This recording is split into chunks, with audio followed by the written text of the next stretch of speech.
Hey, everybody. Welcome to Love and Relo, the voice of the relocation industry. I am your host, Ben Cross, and this is the 499th episode of this podcast. It's been a real blessing to me, and I'm so blessed and honored to be here with my good friend. I might even say mentor, just an amazing all-around person, a hero of global mobility. His Eminence, Kerwin Guillermo. Kerwin, how are you doing? Very good. I'm glad we're able to do this. I'm very grateful for the opportunity. Thank you. Yeah, everybody. And I know we're a few minutes late. Get in the comments here, hit that like button. Give Kerwin a shout out. Let us know where in the world you are. We got people checking. Oh, man, people are just on fire right now for this show right here, Kerwin. We're going to be talking about how Kerwin got from here to there. You know, what is eminence? What is this striving for eminence? How do we accomplish this and achieve this? One of the biggest conversation points that I hear from both our corporate partners as well as our supplier and RMC friends is, how do I get that seat at the table? How do I achieve that relevance? And we're going to unpack that with Kerwin, arguably one of the most relevant and preeminent leaders in our industry. I think we can all agree he's done a phenomenal job with this topic.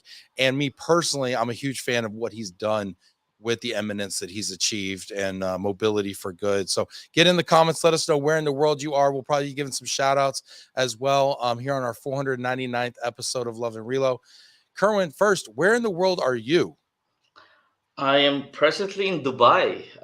This is my last day. I fly out tomorrow morning. Dubai. Oh my gosh. And you're normally in Singapore. Okay, I have to ask. I don't want to know, but I have to know. What time is it in Dubai? It's just past midnight. If this Okay. were if today if I were in Singapore, this would have been like 4 a.m. for me. 4 But I a.m. would still make it for your 499.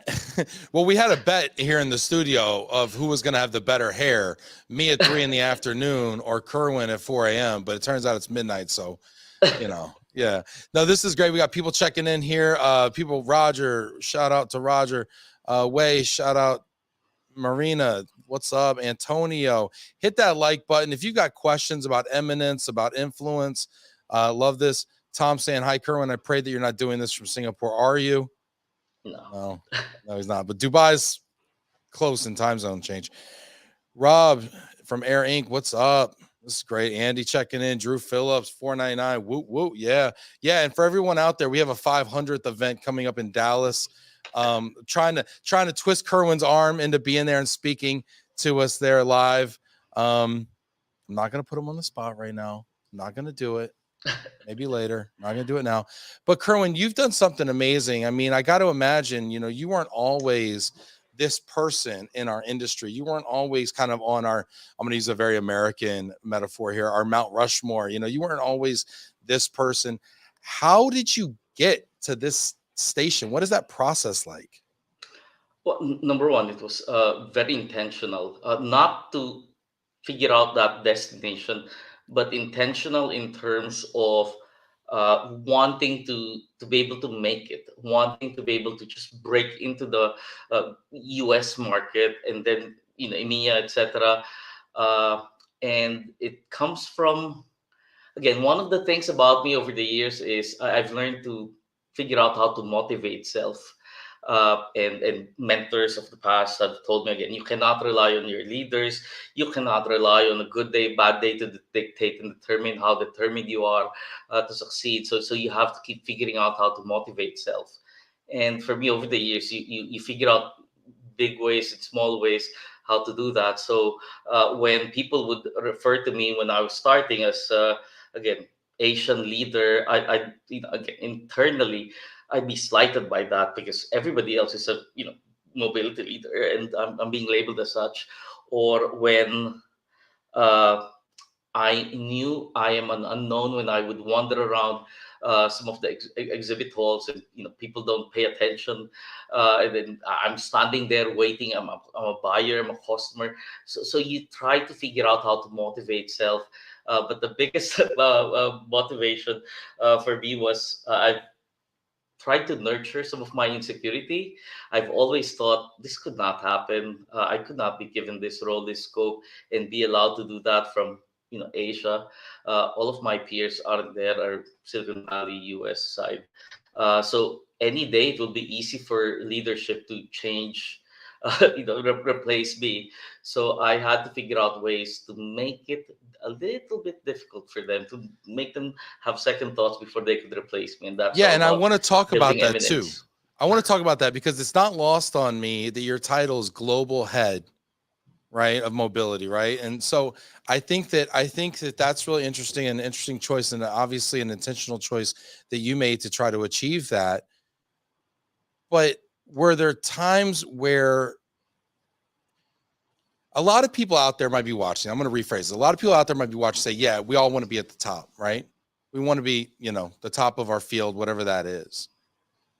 But were there choices you had to make along the way that you see maybe other people aren't willing to make those choices? I mean, what were some of those choices that you had to make to get with, those uncommon decisions to get those uncommon results? When I knew I wanted to be in this role and the opportunity wasn't around, I kept figuring out how, again, every encounter with leadership, with customer, is what I was treating that as an audition. So every time I'd be in a face to face, I had to prepare. I had to study what EMEA is doing, what US is doing, because everybody knows already that I know Asia. So I have to show up prepared what my counterparts are doing. And I also have to show up prepared about understanding what's going on, geopolitical environment in the industry across, etc., etc. So whenever I have a chance to go to the US or be in conferences, I reach out to people a lot, ask for time, just interview them. What's hardest for you? What's most challenging, most fulfilling? I do that with several, with the global mobility leader for Bank of America. I ask her all the time, J&J, Laura before, and several others. I've been the office of Google, trying to spend time with my counterparts then, or people who are leading the global program, to learn from them. And I would try to figure out how to use those sound bites in terms of my audition. I love what you're saying there. Take every meeting as an audition. Take every opportunity for FaceTime as an audition, as an interview, right, for that next job. And I love that you said that. I remember early in my career, I was an off-site person. I was in like a satellite office, and every once in a while, it was usually quarterly. The brass, the big wigs would come to do like a quarterly town hall or State of the Union, whatever. And I remember that feeling of like, this is my only chance. If I'll have to wait another quarter, and each opportunity was like an iteration cycle in my own development. So that really speaks to me. And I like what you said about asking questions of people and asking for advice and just picking people's brains on things. What are some of those questions that you would ask, that you would maybe give people advice on, saying, hey, here's some key questions that you want to ask in order to ingratiate yourself with people and to get maximum value from those interactions? I'd ask about accomplishment that they're proudest of. People give that away so easy, so fast, and then you learn a lot from that, and then you submit, follow-up questions. What made it? Why were you so proud? What was the first thing you had to go through to be able to make it? And then you have to ask them about failures and mistakes and challenges and how they overcame all of those. We get learnings. People are so generous in our industry, across all of these. People were just sharing, and I've picked up a lot of those and tried to translate that into, because again, part of my proposal audition was I was trying to start to talk about how to apply analytics, a broader view of that, how to do technology, how to do everything else. And I was replicating, reflecting what I've gathered from, again, seasoned mobility leaders years and years ahead of me. I'm going to ask you, we got people checking in here left and right, and this is awesome. And I want to give everybody shout outs, but I can't get to everybody. So I'm just going to kind of flash people. Sandra, love you. Sandra saying how nice of you to share your fan club with Ben. Yes, Sandra, Kerwin is gracing me with his presence and his incredible influence and sphere of influence. If you've got questions for Kerwin around eminence and around achieving relevance and becoming influential, whether it's in your company, in your vertical, in your industry, please put it in here. I will try to make time for everyone's comments and questions here. So get those in here. But Kerwin, was there a conversation maybe in the earlier part of your career before you really had achieved that trajectory that stands out to you most? I remember uh, running after Peggy in one of the, I think That's that was Chicago. After her final panel, closing panel, I approached her. I wasn't even in the role yet. And then I told her, again, I was introducing myself, nobody. And then I told her, I like that. But give me a few years, I will show you what amazing looks like. Again, it doesn't come from anything. you said that. Give me a few years, I'll show you what amazing looks like. Look at this guy. Yeah, that's the And then audacity. I did go back to her like 2 years after. I think that was after maybe Atlanta or oh, no, Washington D.C. conference. I had set a call with her. I started showing her some of her analytics stuff, and then Peggy was confused. Are you selling this? No, Peggy. I told you I will show you what amazing looks like. And I, of course, she doesn't remember that conversation, but that was an inflection point in my career. I love that. Are you selling this? Like, no, I'm just trying to show you how amazing I am. Please, can you just take a second and look at this as a best practice? I think that talks about the work quality that you have. Kerwin, that's one of the things that always impressed me about you. And we got some questions coming in here, so put those in there, and we'll try to get to all of those. I see you, Jordan. See some other really cool people checking in, but your work quality is just it's on par with the thought leadership that I see from service providers who are niche experts, and that's their only job is to produce work quality and to be, influencers and to provide, thought leadership, but you have a job one, as you always like to say, right? You've mentored me about this around, take care of job one, and yet you still find time to produce the quality of work that is what I would consider a best practice from a service provider. You know, why do you, why do you, why do you produce such high quality work product when it's not even necessarily something you're selling? Well, it's the level of excellence you expect of self. I cannot be halfway and produce mediocre work because it'll be a reflection of me. If again, I have a lot of respect for a lot of people who does a lot of the sharing, the generosity of spirit is there, but I wanted to be able to differentiate. So instead of just initially, I tried just posting a lot of my stuff, plain vanilla. It doesn't generate the same relatability. It doesn't generate the same retention, the same attention. It doesn't convey the same intention, a reflection of again who you are, who you want to be, and how you want to inspire and help others. So yeah, it's then you have to invest a little bit more.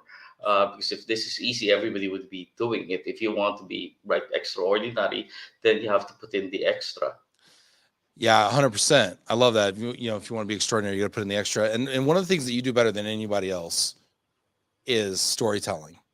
I don't see enough people investing in storytelling, and you choose to write long form articles and tell stories in a different type of way. Why do you do that? So I go back to again, I started figuring out again, I want to be. I started by describing who I am, who I want to be. How would people describe me, talk about me when I'm not around? So I started doing that, and I did 2 cycles of that 3 year type roadmap. So I have a 3 year roadmap for job one, and then 3 year roadmap professional journey. So I did that. I did how they would describe me, and then I have to figure out the what it is that they need to see, internal, external, tangible manifestation of all of those, then it will result to those descriptions. So whether it is, and it has to be graduated year over year, it has to be fresh every time, and then every 3 year I release a new set of messaging. Uh, yeah, so and then I had to choose the right vehicle that has to be authentic. So I had to I usually produce three different things. Number one, something that's just about my view about how we can be as a community, how we can be better partners. So that I did partnership journeys, etc. And number two, during the pandemic, writing helped me a lot. I started tugging on people's heartstring, compassion, and hope, and optimism, and encouragement. So there's another line of what I do that's number two around that. And then number three is when I just have fun, I tap into pop cultures, things that I like. When The Last Dance was going, that series was dropping every week during the start of the pandemic. I knew I had to write something before they do the finale, so I can launch it as part of the finale. Same thing with, again, I just have fun.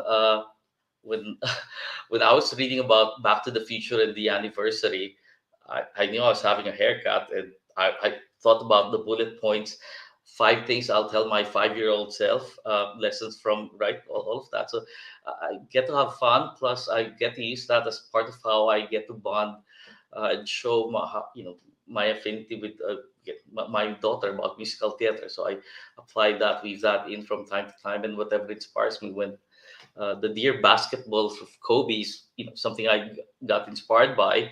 So I did my own version of Deer mobility community when I was writing my sort of, inflection and transition from where I, used to serve, and trying to serve a bigger community after that. So it's just a lot of fun, but very intentional.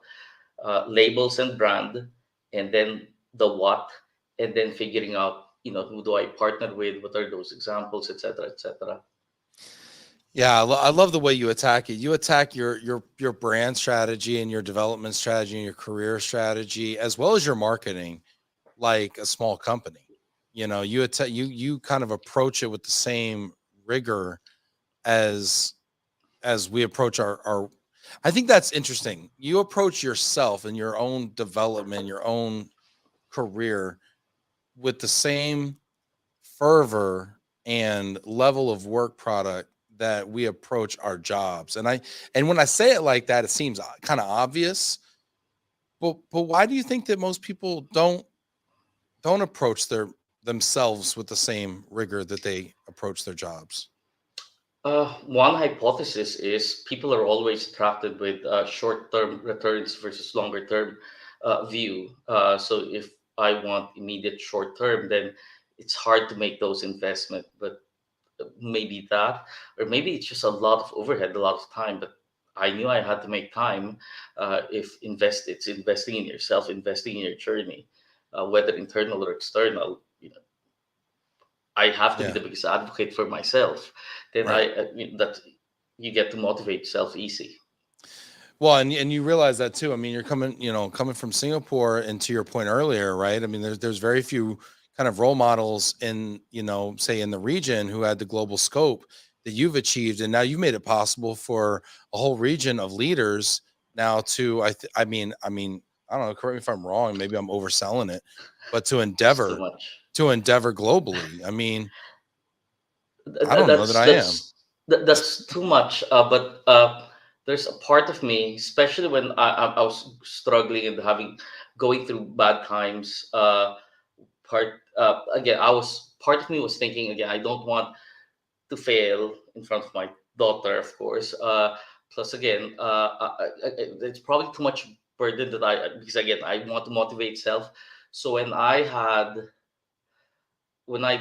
if you're okay to do this, if you Yeah, can stop me, let's when I go. decided to exit the traditional trade association, I was a part of, chair elect and all of that, but I had to stand up for values. I don't want to be bullied anymore. I don't want, I didn't enjoy what I was seeing. Values didn't align, etc. And the hardest decision was not to quit, because I knew I had to step away from that because it didn't align. But I was worried about how my daughter would perceive that it shouldn't be a failure. It's a strength of character. It's, standing up for what you believe in, even if it's unpopular, even, for whatever Right. could be perceived. But the other side of that was I was worried about, again, what would it do to the next generation of, again, leaders from outside of the US, minorities, etc., who could be given Right. that. I think I was the first uh, mobility leader not based in the US to be elected into that role. Somebody who looks like me, nobody else prior.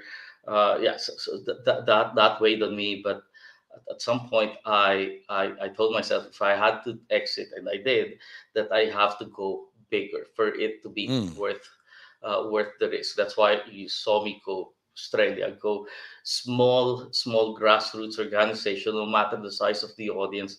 I made a commitment to really contribute and give back and encourage other leaders. So when I see people like Kerwin, when I see again other individuals step up, Shumit and others, it makes me feel good.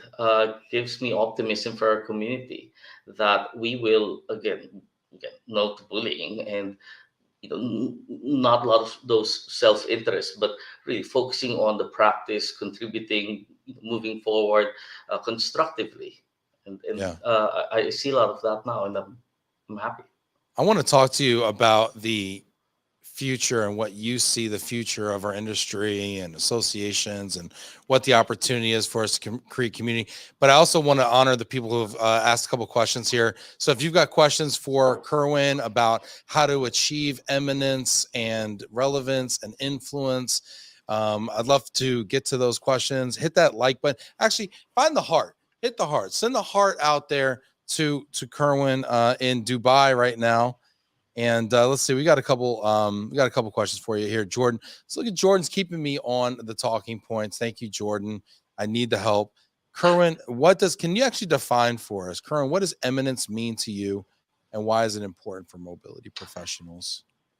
So for me, eminence isn't just the popularity, right? It's about relevance and how you bring others along. I actually wrote that with when we released this invite. So it's about the purpose. It's about community. It's about being able to bring everybody else forward, not just self. That's how I've approached it for myself, and just blessed with a lot of mentors who challenge me.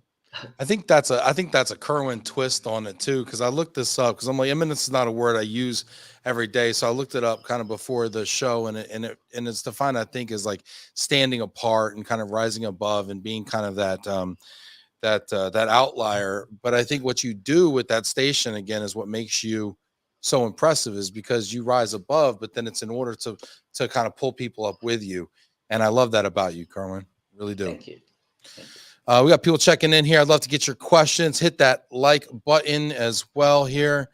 We've got, gosh, look at Air Inc. just dominating good questions here. Fine, Richard. We're going to give Richard one. Richard always comes in with a crazy question. This is Love and Reload, right? Yes, Richard, it is. Thank you for verifying that. So may I give a shout out to my son, Max, who marries Anna on Saturday, same date we got married. So we'll never again forget our anniversary. You know what, Richard? Much love and great happiness to Max and Anna. I hope it's incredible. Thank you, Richard. Look for pictures as well. Rob says, how do you suggest mobility leaders find ways to overcome the challenges they might be facing at their organization to achieve their goals? For example, conflicting priorities, stakeholders who don't trust you. Ooh, that's a great question, Rob. Well, you have to really listen first. It's about them, it's not about us. And I use the sun as, again, the world doesn't revolve around mobility, we revolve around our customers. The customer will always be the center. So I cannot go in and introduce core flex or language or point system or anything else.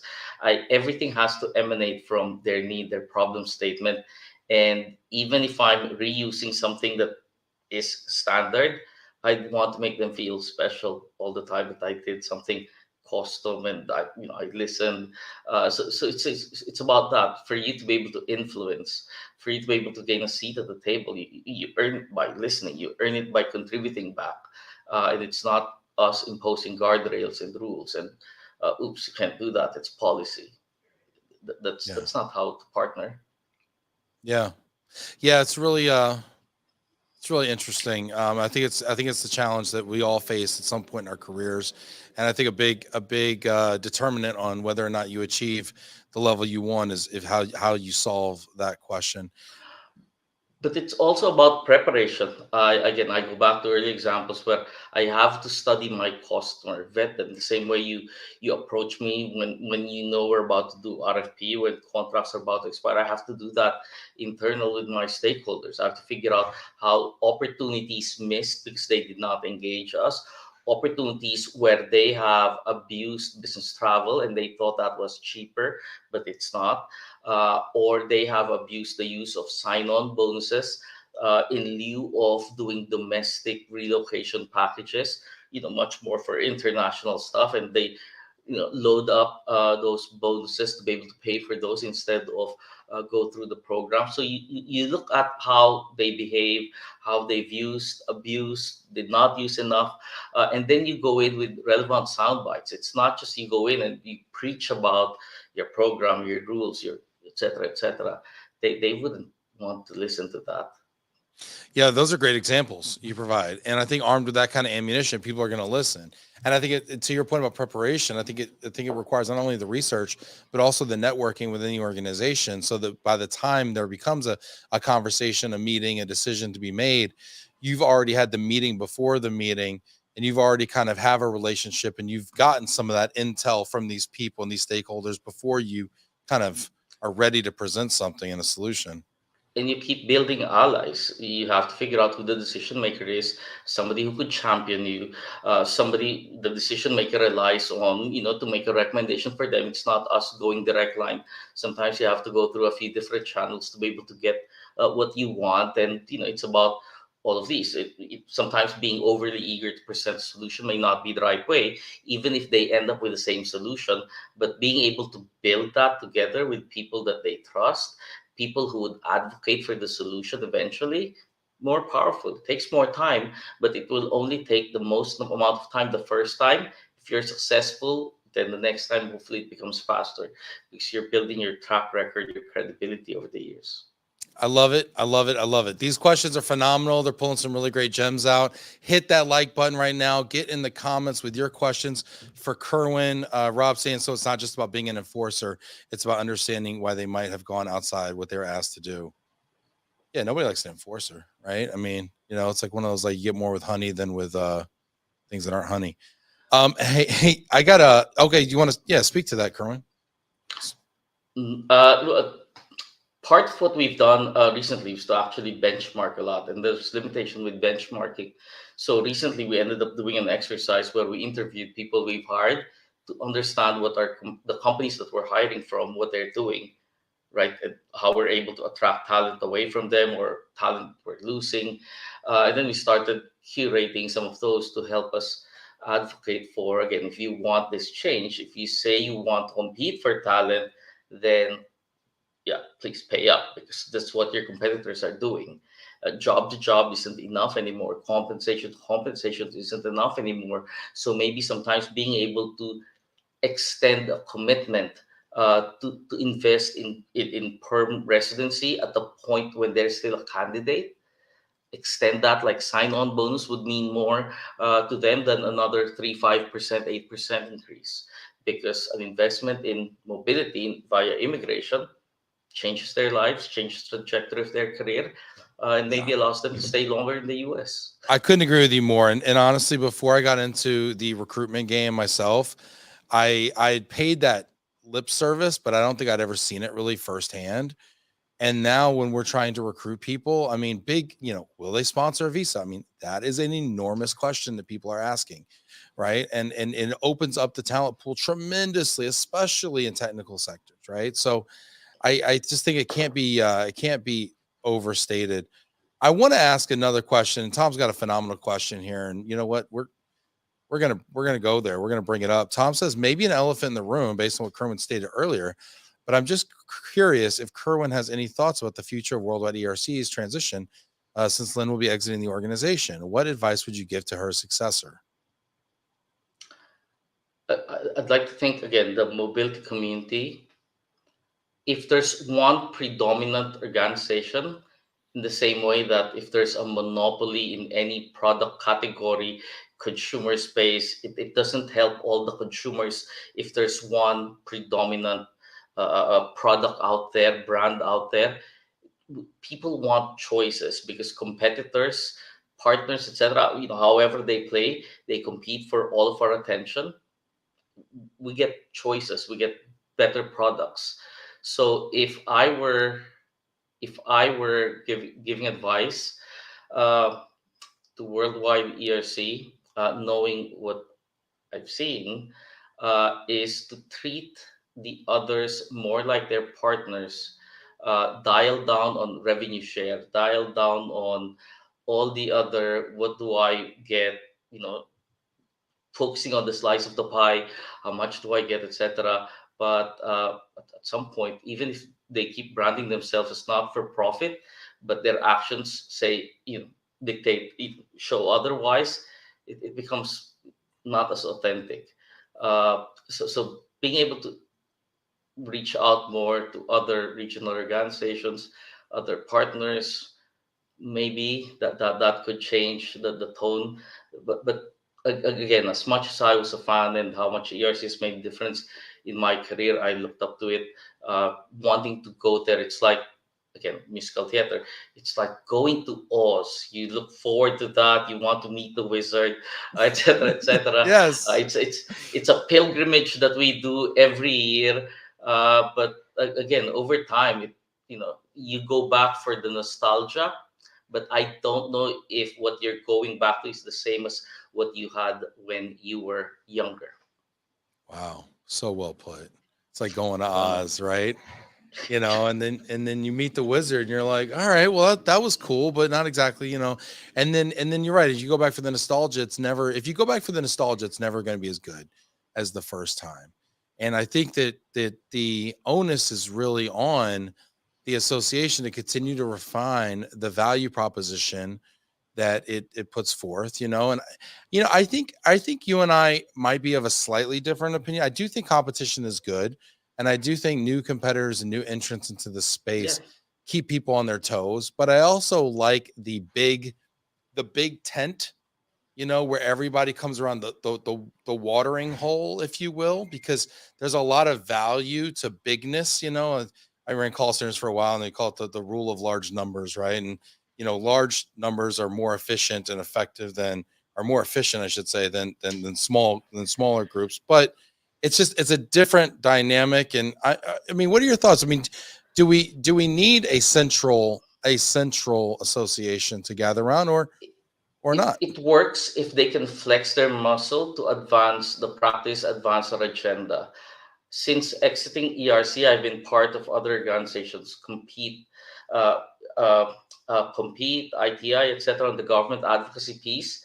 They send more letters, and you think letters do not make a difference when they send that to government offices, Congress. But recently there was a delay in the implementation of a form, but it came from that letter, etc., etc. So if they're able to flex their muscle that way to advocate for all of us, uh, to be able to really showcase examples. But when you open up the floor uh, and say submit nominations of speakers and content, and eventually you charge all of them to be on, even if I'm delivering contributing service, I have to pay to be there, and then you give us loyalty awards.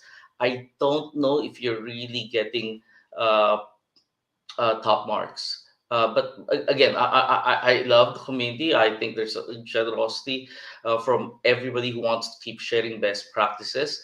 And I've seen, again, other organizations in Jasper events. They do things very, very nice.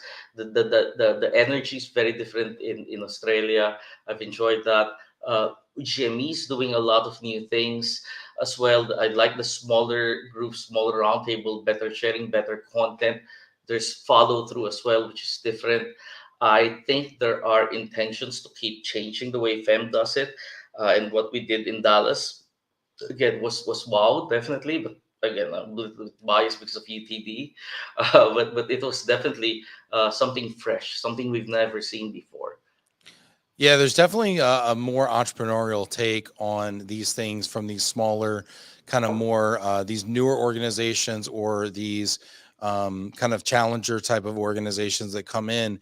They're doing things differently, and I think when you look at it like the Wizard of Oz, you think Oz is like it, and then you kind of see these different vibes and stuff in the room, and you're like, wow, this can be done differently. And one thing I loved about the FEM thing is the awards component, right?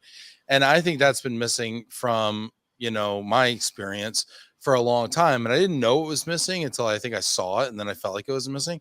Now we can debate the way that it's administered and the way it's done and everything, what's the best practice there. But I love the idea of recognizing the stars of our industry. It's just something, it checks my nostalgia box. It checks my personal striving for eminence box. It checks all the boxes for me. Speaking of which, actually, look at this. Jennifer Cannell, I agree, Kerwin. The more voices you include when considering a major change, those colleagues will be allies in turning the tide and even become the champions behind the influence, even if they're not decision makers. And Jennifer, might be noted, did win the FEM award for Outstanding contribution to mobility. Thank you. You knew I was going to mess it up. Thank you. Outstanding contribution for mobility. What do you think about what Jennifer's saying? Well, I totally agree. And again, above and beyond that, the materials that Jennifer produces over the years are really fantastic. That's how I got to know her, because of I came across some of those materials and asked for time. Very generous as well. But definitely, you have to keep building allies. You get the term that I use all the time. You have to keep building your tribe, internal, external, because it makes just getting things done a lot easier. You've built probably a better tribe than just about anybody in our business. You have managed to build trust, love, admiration, and influence within your community. And they've come out and supported and really empowered you to accomplish just crazy big things like hosting FEM at UTD, right? I mean, just really big things like that. How do you build that tribe like that? You have to give without expecting to get, but then you get eventually. So, how we met, it's just, I wanted support. And then when I felt bad for a lot of people in the community during the pandemic, I reached out to you. Look for people whom I can mentor. Don't tell them it's me, but I'll mentor them 3 month cycle, etc. And that kept going on for a while. I've approached it for people who've been laid off, and then we try to find opportunities for them. That's how you get to build your tribe. You invest, you do good stuff. You don't do it for the attention, you do it for the intention. Yeah, so I told all the everybody, don't post, don't thank me, don't do any of that. And then you just expect them to pay it forward, to do it for others. And again, people are good, and they give back. And yeah, that's how we build momentum in this world. That's how you've built your platform. That's what Love and Relo is all about. Yeah, thank you for saying that, and I couldn't agree more, right? And I think some people collect money in life, and some people collect things and keepsakes and treasures, and I think some people collect people, and I think that the people and the personal relationships that we collect are the most valuable things we can possibly have. I mean, just for our own personal enrichment, of ourself and our spirit and emotions. I mean, it's you can't hug a car, but the relationships I make, through Love and Relo, through the associations, yourself. So funny. I hear you talking about when you chase down Peggy in Chicago, right? I feel I had um, the same kind of thing. I chased you down in Boston. Fortunately, you weren't going very fast. I chased you down in Boston. You were going between sessions, and Adam Lowy was the one that told me, Kerwin Guillermo, you gotta meet this guy. He's amazing, big, champion move for hunger, all that kind of stuff. And I was very, I'm very active. And he's like, you got to meet Kerwin. You got to meet Kerwin. He kept talking about it. I'm like, who is this guy? Who is this guy? And I saw you, and of course you stand out in a crowd, right? And I'm like, I chased you down, and there was a big long hallway between sessions. And thank goodness it was long, because it was actually long enough for the side that we liked each other enough for us to have another conversation. And I think that was in Boston. It was the last ERC right before COVID hit. Thank goodness we met and connected in person, because that created the bridge into what we were able to do together, and some of the ways I was able to support some of your initiatives. And you've always been there to support me and my initiatives. And I just can't tell you how thankful I am to you. I heard somebody say, I heard somebody say one time, the greatest gift you can give someone is to believe in them. And you've given me that gift, and you've given so many other people that gift, Kerwin. Thank you. Thank you. Again, very grateful. If I could get us pivot, I want to share some news about stuff. Let's share some news. So, Breaking news. as of well, I'm still doing my current job, current role, and I'll keep doing this potentially until year end. But since June 1st, I've started taking on a new role, a new job, and it's expanded again this month. So yeah, so I'm basically, the next few months, it'll trying to do my exit from mobility. I feel it's the right time. There's a few things that are open, unfinished business, but coming from FEM in UTD, that was fulfilling. That felt really good, and that made it easy for me to say, yeah, no, I'm okay to move to my next, because I've delayed that for a few years.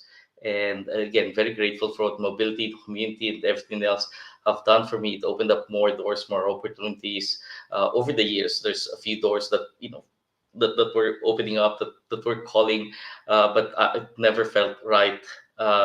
Until after FEM, and we still have a few targets between the two of us, pen to do for the community, and I expect all of that to be done before year end, and then that's when I exit that job Wow. one, and then community stuff, and then do my other gig now. Wow. I got to tell you, I think I speak for everybody in saying that we're both excited for you and sad for ourselves to lose Uh, this incredible, Kerwin, you've been such an incredible contributor. And I know that you won't be able to stay all the way away.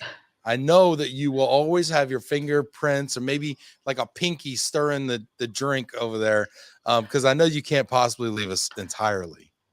it feels okay, but again, I try to keep coming back and help and mentor and coach, because I see a lot of emerging new mobility leaders who can carry this forward. I've spent a lot more time with Juan Carlos. I have admired the energy of Mauricio from afar. I've seen several other mobility leaders, Kerin, Shumin, etc., who are, the current generation, the next generation, and they will bring this forward. They will contribute to the community. They play the right way. They, intentions are pure, as far as I can see from all of our engagements, and I feel good. Yeah, but the next is intimidating. Uh, that's What why I'm here. are you Yeah, allowed go to ahead. share? Are you Yeah, allowed to yeah. share what the next role is going to be for you, Kerwin? Yes, I haven't posted, but yes. So I am global head of HR compliance for HPE still. So HR compliance means taking care of data privacy, incidents, data privacy for every solution capability that we roll out across HR, ethics in AI, ethical application of AI across Wow. capabilities and solutions that we deploy, about, again, regular HR compliance, policy, breaches here and there, use of contingent workers, a lot of those stuff. So I have to study up a lot. I've signed myself up actually this afternoon to a few conferences with different community. So I'm doing that over the next few months, attending several webinars. I've relied on some of the student help from UTD to help me research a lot of these topics. So I'm going old school. I've printed out a lot of stuff. I have a highlighter. I'll do that over the long flight tomorrow. So I'm studying a Wow. lot. So you're back. You're saying, I love that about you too, Kerwin. You're a lifelong student. You're so coachable, right? You're a mentor and a mentee. You're always learning. And some people would reach to your level and they would say, okay, I made it. And you're still looking forward and saying, what new peak can I achieve? And I just love that about you, man. There's a lot. That's why I like mobility. Mobility allows us to open a lot of doors. You can go talent. You can go anywhere. I chose to stay in a COE role to go to do this, but again, over time, over the last month, I've been intimidate. How do I learn works council? How to deal with works council, different works council, by country, etc., labor relations, some of those other items. So I'm studying up to be able to figure out all of these interdependencies and how to make it work. And hopefully, I've carried on enough lessons from years I've spent in mobility to be able to apply to my next. So. Well, you've shown us that it is possible to have transitioned out of mobility. Some people think it's not possible. What would you say to people who think it's not possible? What was motivating me was I don't want to finish my career and regret and look back and regret the what ifs. Why didn't I try that? It's not too late to try that. I probably have 1 to 2 rounds left. It's about that. Mobility is very, very difficult to leave. Again, especially because of my story, my father, my grandfather, all of that. But it's not about possibilities. It's about determination, figuring out your own journey, where you want to be, how you want to lead all of these. And yeah, that's how I've taken that. So definitely possible. So breaking news for everyone who just tuned in, and hit that like button right now. Kerwin, at the end of the year, is going to transition from global mobility to HR compliance and lead that effort and all of the things that come, like ethics and AI. You're going to have your hands full there, Kerwin, but the world is rooting for you, Kerwin. Okay. Figure that one out for us, please. Hi, Elizabeth. Yeah. Elizabeth saying, she knows you're gonna be amazing in your next role. You've impressed everyone with your positivity. It has left a lasting impact on all of us. And Tom saying the same thing, how you received inspiration from the story of Pippin. Yeah, that's interesting. And he's got a question baked in there too. We're gonna take a quick question, and then we've actually got an overrated, underrated for Kerwin. We got a special overrated, underrated. He does not know what these topics are, so I'm gonna hit him with these topics. It's dang near 1 a.m, so you might say anything. Who knows? Let's see what he says. But Tom has a question. He says, "What character you used to align yourself with Pippin and his story? What character, and not Scotty? What character does he align with at this point in your journey?" Oh my! I actually love the. Still, I go back to corner of the sky from Pippin, and same thing with Define Gravity, written by the same guy, Stephen Schwartz, geeking out.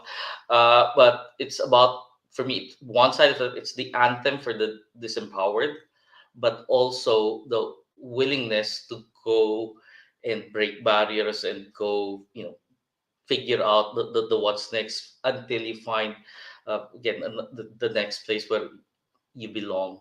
That was so close to me because that was my anthem actually when I was about to exit ERC. I did feel like I belonged. I tried. I kept I kept figuring out, trying different ways. And, me, I would exhaust all different ways, but it did feel like I belonged. And that's how much the community has given me.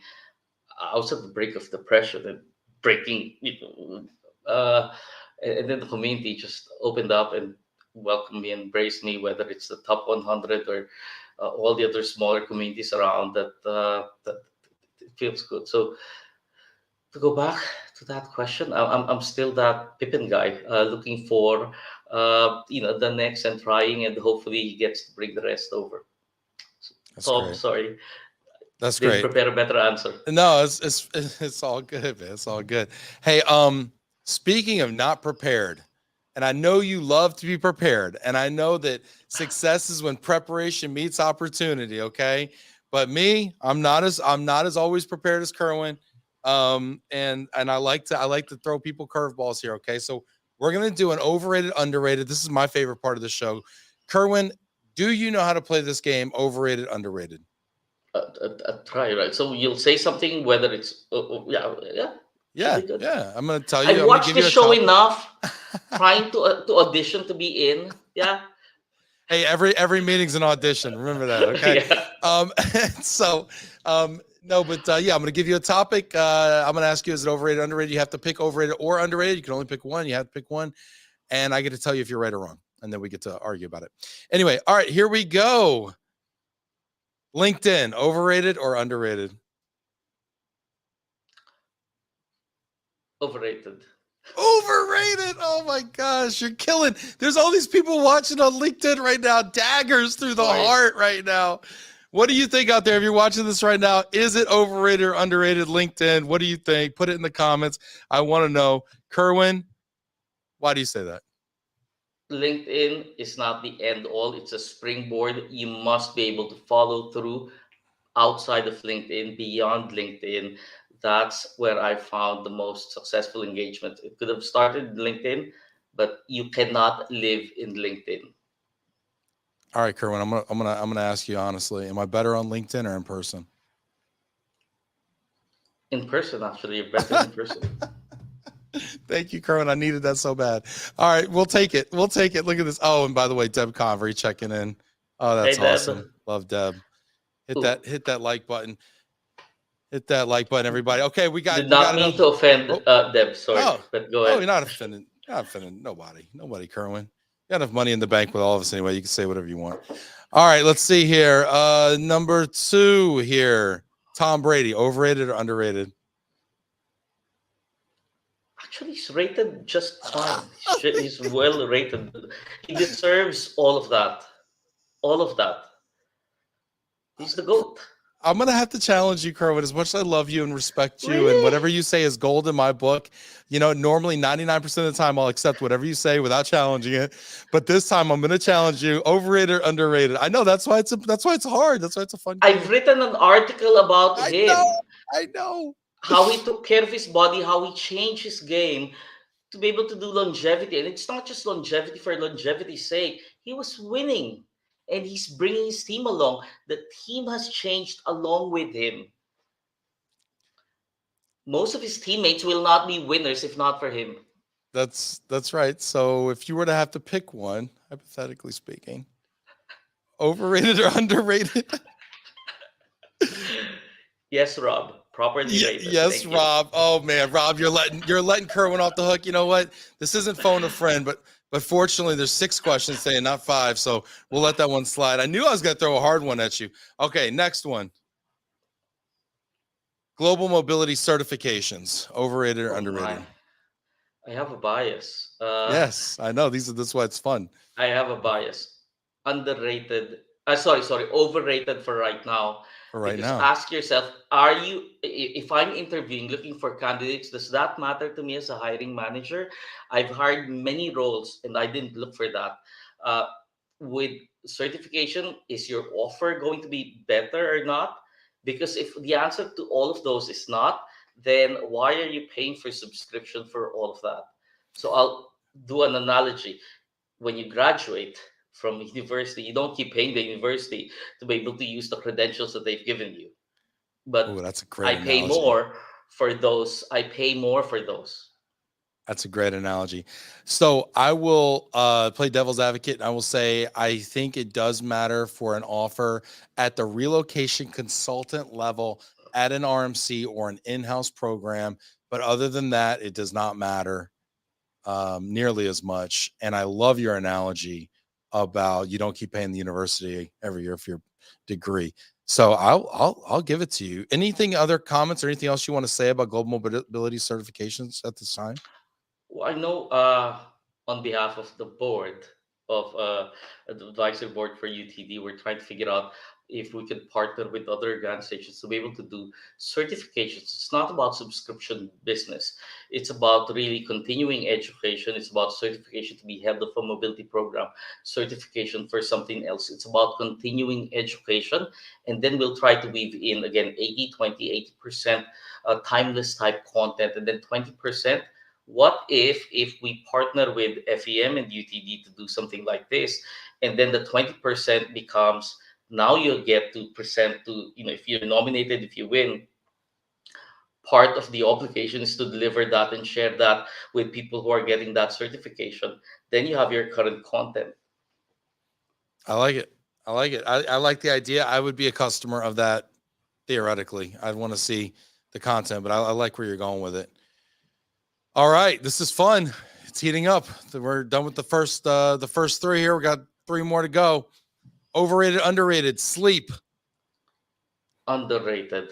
I'm learning that very late in my life. Uh, I'm not the right role model. The rumor is Kerwin does not sleep. Is that true or false? I lack sleep all the time. What's your I average have sleep per night? How much sleep are you getting per night on average? in the last month because of the new role, stress, all of that, 4 5 hours maybe. Because Okay. I've chunked my day differently. I worked EMEA hours uh, for the longest time, but then with this new role, I'm starting to work three small shifts. Interesting. I'm not getting quality sleep. I have to be better. Yeah, And we all for do this. everybody else, you need to prioritize sleep.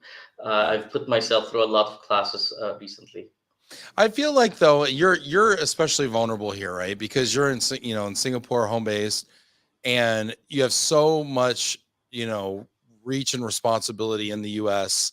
and we just probably are not in understanding at all, and we're just always we're always throwing stuff on our time zone, and like it very rarely.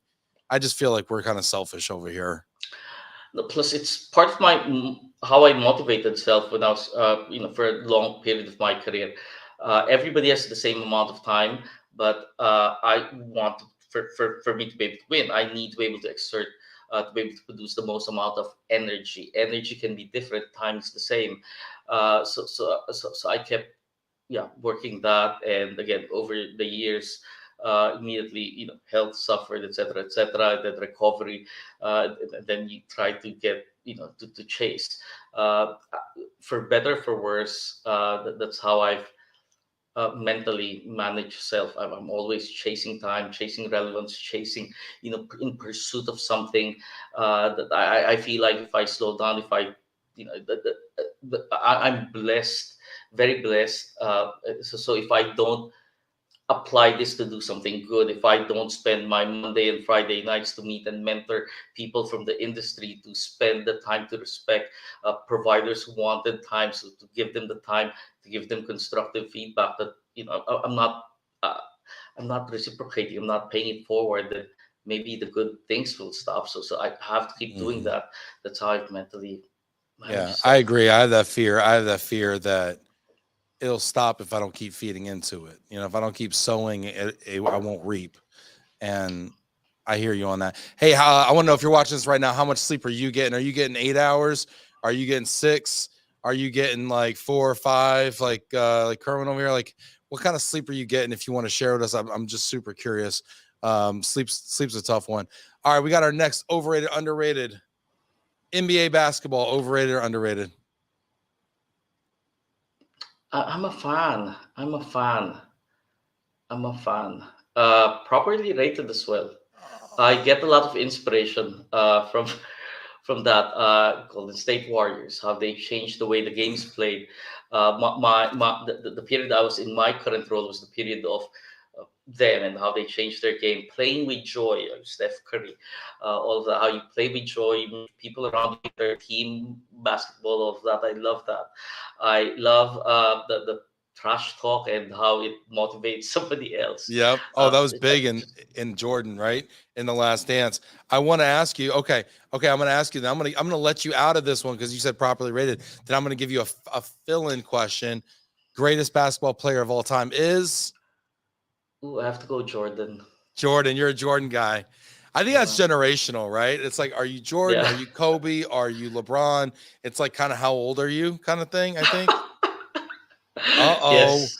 Look at Hibba coming out of nowhere with Wemby. Look at Ooh. that. Is he gonna be? Is all right? Overrated, underrated. Wemby, Wembanyama. Overrated. He's got to Overrated. be right. Always the Yeah. best ever. I don't know. He's Not tested 74. Let's see if he enough. holds up. Yeah, let's see if he holds up. And people comparing him already to LeBron when LeBron started, just too much pressure. But again, more reason to go San Antonio next year, this year. Yeah, seriously, that's worth a look for sure. Also can't wait for Hey, Messi to Eva. come to town. Yeah, Hibba, love Hibba, love the good folks out there at Erickson Immigration Group. Adrian saying Wemby's overrated. Yeah, because he hadn't done nothing yet, right? I mean, well, he hadn't done anything here. He's done stuff overseas, which listen, you know what? I underrated Luka Doncic because of what he had done. He had dominated over there in some leagues. I think it was Spain, maybe. And he came over here and I was like, oh, that doesn't matter. And then he came over and he dominated too. So you know what? I think that's a lot to be said for the European game. Let's see here. Next. And Conferences maybe he's still over a little overrated right now, Luca. Luka. Sorry. Oh, he's got Well, shots on Luka. he hasn't really made it through Western Conference Finals, and then it's hard to reach the end if it's all you. Okay, Dirk conferences. did it. Yeah, go ahead. Conferences. Overrated, underrated. Overrated. Wow, and I know you're a fan. I know you show up and I'm a support. fan. And again, it's because of how I see so many approach conferences. If you approach it for the party, for the bar, for the everything else, that's fun. And a lot of the posts I see, like I get, it's hard not to do that, but then you're not getting the value. Again, conferences are like pilgrimages for me because I build relationships and I follow through with calls, etc. I've purchased a lot of new. Again, I've met and purchased from them because of conferences. I've met yeah, not exactly, but living abroad, etc., other companies via conferences. We followed through the conversation, and then became something.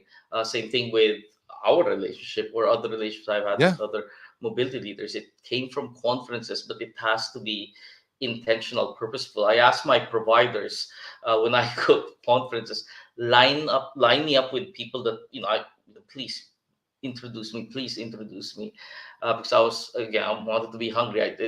Don't chaperone me in all of the meals. I can enjoy my meal, but I want the relationships. I want to learn from others. I want to be inspired by others. Do all of that stuff.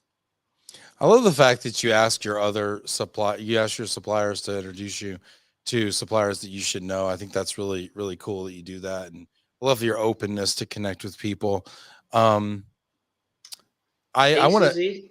I want to say I love Susie. Susie's a one that I followed online, who's also better in person than on LinkedIn. And I've just connected with her, and I just love her heart and her purpose. And Susie said something that I just kind of saved this till the end because I just think it's great. She said, I've been a fortunate recipient of support from Kerwin. My biggest learnings from him were: 1, commit to your brand and make it happen. 2, bring your passion to work. If you're equally committed to your beliefs as you are to your professional journey, both are enriched for keeping them tied. And Susie, remember one of the quote we shared: "We don't have dreams, we have goals." That's great. I enjoyed my again time spent with Susie.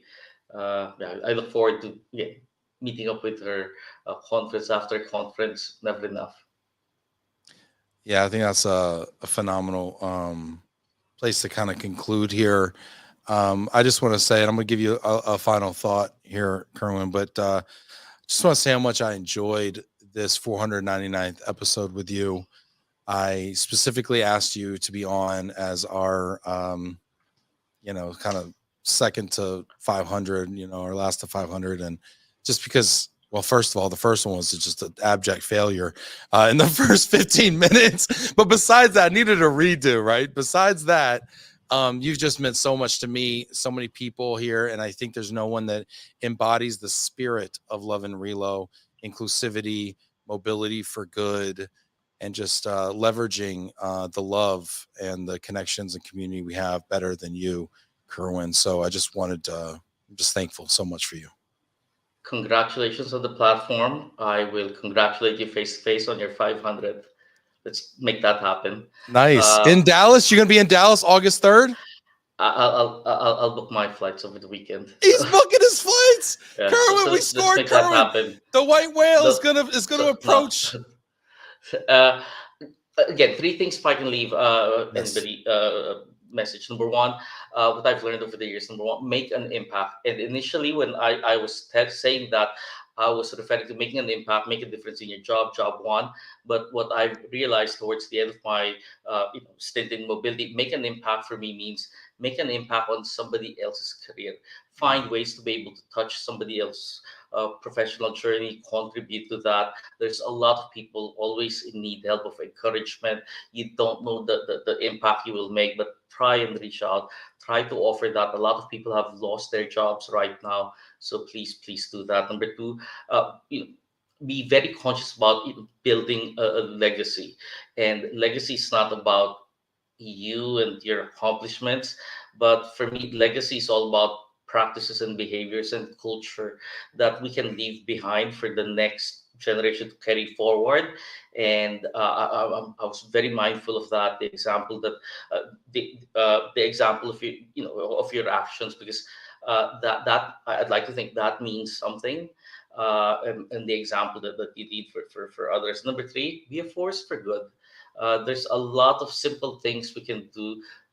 Don't worry about the big stuff. Don't worry about waiting for someone to give you approval, permission. There's a lot of good that you can do, whether it's about, for me, it was, women in leadership, small companies, or there's a lot of people, there's a lot of good that you can do. You just have to be intentional about it. And Ben, thank you very much for this opportunity. Thank you, Kerwin. Appreciate you always believing in me and giving us a kind of a the way, showing us how it should be done. Thanks everyone who has participated in this show. Hit that like button one more time. Send your hearts out to Kerwin. We wouldn't have a show without y'all. We'd just be two people giving each other pats on the back.